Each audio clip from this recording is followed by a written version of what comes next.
ہمارے ذہنوں میں اور ہمارے عوام کی اکثریت کے ذہنوں میں یہ بات بیٹھ گئی ہے، جب ہم مسلمان ہیں تو ہماری نجات تو لازماً ہو جائے گی،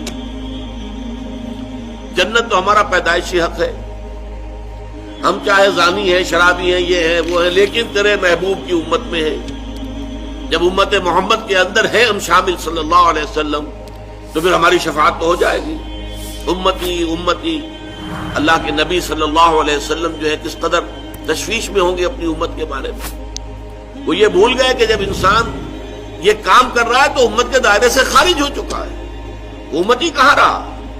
وہ تو صرف کہنے کو امتی ہے، حقیقت میں تو امتی نہیں ہے۔ یہ جو تصور ہے ہمارا، جب تک کہ یہ ٹھیک نہ ہو تو کسی اعلیٰ کام کے لیے، کسی بلند تر کام کے لیے، کسی مشکل تر کام کے لیے، کسی کٹھن تر کام کے لیے آدمی کیوں تیار ہوگا؟ نظام باطل سے ٹکر لینا، اس میں تو خطرات ہیں۔